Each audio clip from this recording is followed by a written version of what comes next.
Hello friends, मैं अर्चना आपकी host अपने चैनल खुद से रूबरू में आप सबका स्वागत करती हूँ। फ्रेंड्स, आपने अगर मेरा चैनल सब्सक्राइब नहीं किया है तो उसे सब्सक्राइब कर लीजिए। बेल आइकन की बटन को भी प्रेस कर दीजिए ताकि मेरी आने वाली कहानियाँ आप तक सबसे पहले पहुँचे। तो चलिए चलते हैं आज की कहानी पे। लालच पार्ट 2। एंड्रू से खुशी संभाल नहीं रही थी और वह समाज सेवी संस्था, अरे कुछ नहीं, वह शायद हमें आजमाना चाहते थे। अच्छा, इतने ऊंचे भी मत उड़ो कि गिरते हुए संभल भी ना सको, लीजा ने उसे चेताया। क्या मतलब? एंड्रूस अंकल की जायदाद तुम्हें उनके ना होने की दशा में ही तो मिलेगी। उधर से लीजा समझाने वाले भाव में बोली। अभी अंकल जिंदा हैं और अभी भी भरोसा नहीं है कि कब उनका मन बदल जाए। फिर ऐसे बेभरोसे वृद्धा का क्या पता कब फिर बदल जाए। देखो, ऐसा नहीं है। विश्वास करो कि अंकल ने अपनी इच्छा से ही ये सब कहा है। स्टोर को अभी रेमंड को संभालने दो और तुम यहाँ जल्दी से आ जाओ। समय मिलने पर मैं वहाँ आ जाऊँगा और उसे बेच दूँगा। थोड़ी समझदारी रखो एंड्रू। स्टोर बेचने या मुझे वहाँ बुलाने की अभी मत सोचो। अभी तुम अकेले ही वहाँ पर रुको। कुछ दिन तक रहकर अंकल को परख लो। यदि विश्वास हो जाए तो बताना, फिर इस तरफ सोचेंगे। क्या जाने उनका मन बदल गया तो वापस आकर हमारा व्यवस्थित होना बड़ा कठिन होगा। अच्छा, जैसा ठीक समझो। उदासीनता से उसने फ़ोन रख दिया। एंड्रूस को मैक्सिको आए 3 महीने से ज़्यादा हो चुका था। उसकी देखभाल के कारण अंकल भी स्वस्थ होने लगे थे। अब कोई चांस नहीं था कि वह जल्दी दुनिया छोड़कर जाएंगे। वह समझ नहीं पा रहा था कि क्या करे क्या ना करे। पत्नी के फ़ोन भी आते रहते थे। वह लीजा से शादी के बाद पहली बार इतने समय दूर रहा। उसे उसकी बार बार कमी खल रही थी। वह अब इस पर सोच कर परेशान था कि वहाँ अकेली बेटे और घर और स्टोर को किस प्रकार संभाल रही होगी। वह इस प्रकार के ख्यालों में खोया था कि चौकीदार एक कार्ड लेकर आया और उसे थमा दिया। विजिटिंग कार्ड को देखकर वह प्रसन्न हो उठा। ओह, इंस्पेक्टर बर्डन, अरे उन्हें ड्राइंग रूम में लेकर आओ, मैं भी आता हूँ। अपने को व्यवस्थित कर शर्ट पहनते हुए वह जल्दी से ड्राइंग रूम का दरवाज़ा खोलकर अंदर पहुँचा और बैठे हुए बर्डन को गले से लगाते हुए बोला, भाई, आपने तो वादा खिलाफी की है। तुमने शीघ्र आने को कहा था और महीनों से ज़्यादा कर दिए। एंड्रूस ने मुस्कुराते हुए उसके कुत्ते पर भी निगाह डाली, जो मज़े से सोफे पर बैठा उसे देख रहा था और पूँछ हिला रहा था। शायद वह कुछ घंटे की मुलाकात उसे याद थी। अगर मुझे समय नहीं मिला था तो तुम भी तो नहीं आए। तुम भी तो आ सकते थे। मैं तो आकर कामकाज में फंस गया, लेकिन तुम्हारे साथ तो ऐसा नहीं था। वह मुस्कुराकर बोला, बर्डन, तुम्हारा पालवो मुझे बहुत अच्छा लगा। ठीक है तो तुम रख लो। नहीं, ऐसा भी नहीं है। क्या कह रहे हो? अरे पसंद है तो रख लो। मुझे लगा था कि तुम वापस चले गए होगे। अच्छा ये बताओ कि अंकल का तबीयत अब कैसा है? अब तो काफ़ी अच्छे हैं। कब तक रहोगे?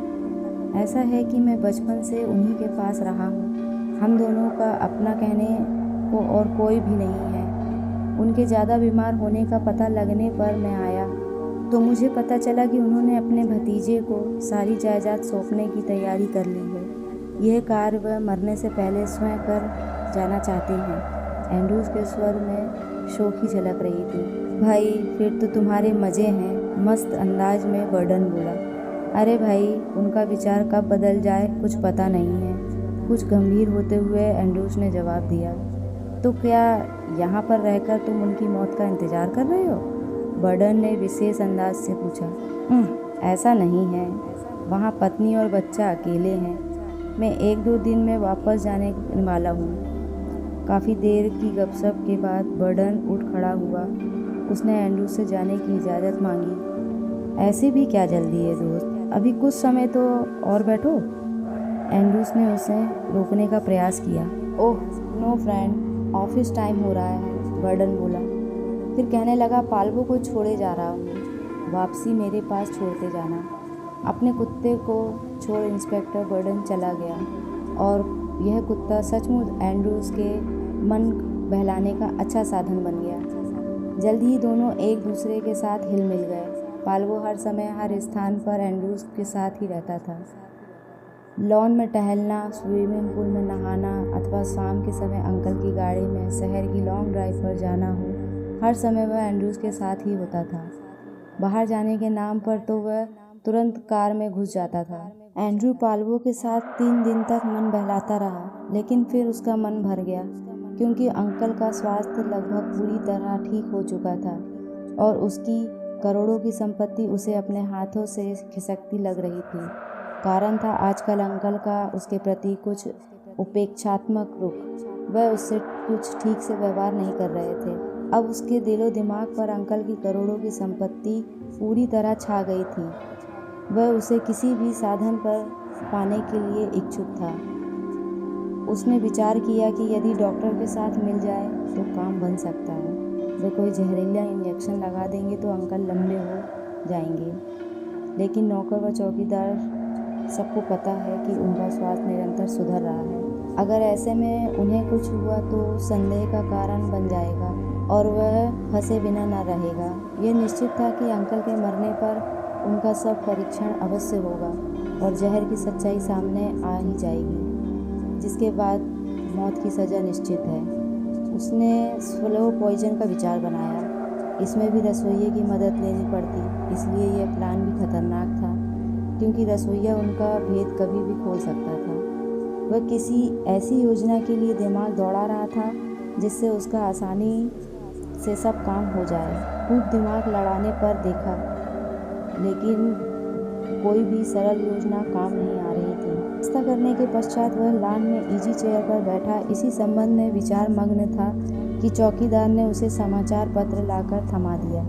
वह बेमन से समाचार पत्र के पन्ने उलट पलट करने लगा। तभी एक खास विज्ञापन पर उसकी दृष्टि ठहर गई। उसमें छपा था कि हर समस्या का समाधान करते हैं फादर बाथम। इसके साथ ही विज्ञापन में फादर बाथम का पता भी छपा था। ये विज्ञापन पढ़कर एंड्रूज को लगा कि शायद उसकी समस्या का समाधान मिल गया है। वह पास बैठे पाल्वो पर प्यार से हाथ फेरने लगा। उसने सोच लिया कि वह फादर बाथम से आज ही संपर्क करेगा। निश्चय करके उसने फादर का पता अच्छी तरह दिमाग में बैठा लिया। लगभग 12 बजे अपने एक दोस्त से मिलने जाने की बात कहकर अंकल के पास से वह चल दिया। पाल्वो भी उसके साथ ही था। कार निकालकर एंड्रूज फादर बाथम के पते की तरफ रवाना हो गया। अपनी आखिरी सांसें गिनता एक पुराना मकान जिस पर नया पेंट कर दिया गया, कुछ ऐसा ठिकाना था फादर का। यह उनका कार्यालय था। इसी कार्यालय के ऊपर एक टंगे गए बोर्ड पर फादर बाथम लिखा था। कार्यालय के बाहरी दरवाजे पर अपनी अपनी समस्या लेकर आने वालों की बड़ी कतार थी। कार से निकलकर एंड्रूज भी उसी कतार में शामिल हो गया। पाल्वो को वह कार में ही बंद कर आया था। वह परेशान जरूर था कि जाने कब नंबर आएगा। लंबी प्रतीक्षा के बाद एंड्रूज का नंबर शाम के करीब 4 घंटे की प्रतीक्षा के बाद आया। वह दरवाजे के अंदर प्रविष्ट हुआ।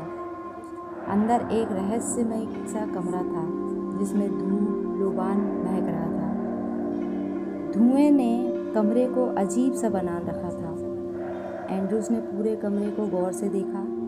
दरवाजे के बाहर मौजूद एक आदमी जो शायद फादर का शिष्य नुमा गेटकीपर था, कतार में खड़े लोगों को एक एक कर अंदर भेज रहा था। अंदर कमरे के बीच में आंखें बंद किए एक बूढ़ा चमकदार चेहरे वाला आदमी पालथी मारकर ध्यान लगाने वाली मुद्रा में बैठा था। उसके सामने रखी हांडी से धूप लोबान का धुआं उठ रहा था जिससे कमरा भरा था और उसकी महक अंदर से बाहर तक फैली थी, बल्कि कमरे में धुएं के कारण अंधेरा हो रखा था। चुपचाप एंड्रूज गेटकीपर के इशारे पर उस बूढ़े के सामने जा बैठा। जूते उससे बाहर ही उतरवा लिए गए थे। वह वातावरण को निरख परख कर समझने का प्रयास कर रहा था। बोलो, क्या परेशानी है? आंखें बंद किए बूढ़ा, जो फादर वाथम ही था, उसने पूछा।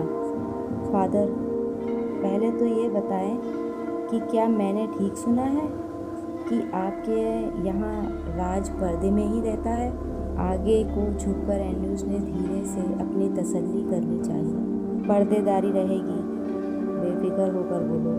फादर, मेरी समस्या यह है कि मेरे एक अंकल हैं, वह काफ़ी वृद्ध हैं, वह मुझ पर बोझ हो चुके हैं, बिल्कुल बेकार भी हैं। तुम्हारी इच्छा क्या है? तो फ्रेंड्स, इसके आगे का पार्ट नेक्स्ट स्टोरी में, और मुझे कमेंट करके बताइए कि मेरी स्टोरी कैसी लग रही है। और अगर आपके पास भी कोई स्टोरी हो तो मेरी इंस्टाग्राम आईडी दी गई है, उस पर आप पोस्ट कर सकते हैं, मैं आपकी कहानी अभी शामिल करूँगी। तो फिर मिलते हैं नेक्स्ट पार्ट में।